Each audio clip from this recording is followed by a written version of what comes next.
want to start with Jeff Jarvis. And Jeff, if you could stand up, a mic will be brought to you. Jeff is a professor at the Craig Newmark School of Journalism at CUNY, and he is also an alumnus of our debates. Isn't it hubris of Europeans to think that they can define and limit and regulate the net without a sense of the precedent that is being set even in Europe? It's fine if Netherlands regulates us, but what about Turkey?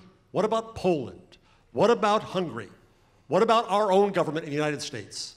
Who is to say that government is our best protector of our newfound overdue freedoms? Or to put it more provocatively, who died and made Europe the protector of the world and the future?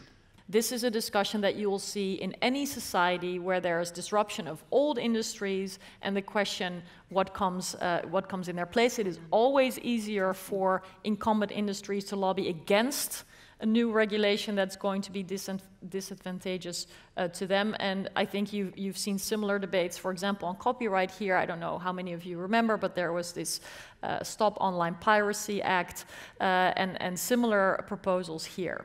So again, I think this underlines that some of the discussions we have, questions about how do existing laws apply in the analog and in the digitally connected world? How do we deal with certain disruptions in a way that it doesn't exclude all kinds of people, whether it be minorities or small and medium-sized enterprises? How do we deal with this in open societies and democracies together? This is not America versus Europe, but this is something that we have in our societies. Well, thank you, Jeff, for the question. I think you do bring up an important point, and it's a fair one. I had quite an honor to earn my PhD in a Danish university where I studied the multi-stakeholder model, which I would say is probably the most important contribution of the modern left to our policy discourse, to our policy capabilities.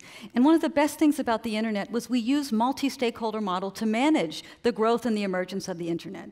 And I studied internet regulation across 50 countries and looking at all the different instrumentation. And I learned that there's a spectrum of different kinds of measures that you can use. And if you want to be intelligent or scientific about it, you'd actually test the different measures and see which one provides the best outcome. And, you know, quite interestingly, multi-stakeholder works very well because it allows different stakeholders to come together. They can exchange information, they can learn, and the system can evolve. It's not static. Now, all of the things that are coming out of the EU today, unfortunately, it doesn't have to be this way. And of course, Denmark actually used Nordic countries are awesome at it. They are so brilliant at doing it. But I compared this kind of bottom-up approach to what you would see in maybe Holland or France, top-down command and control. Okay? When you have emergent technologies, you need to have things allowed to be tried. They have to be experimented. Then you have to test them. Now, we do have large platforms today. That doesn't mean that they get a pass, but there are new questions around artificial intelligence. If you read the GDPR explicitly, it's illegal to do that in European Union today. You can make that argument. So what I would say is look at the spectrum of options, test them like a scientist would test them, make randomized controlled trials, and then make your decision.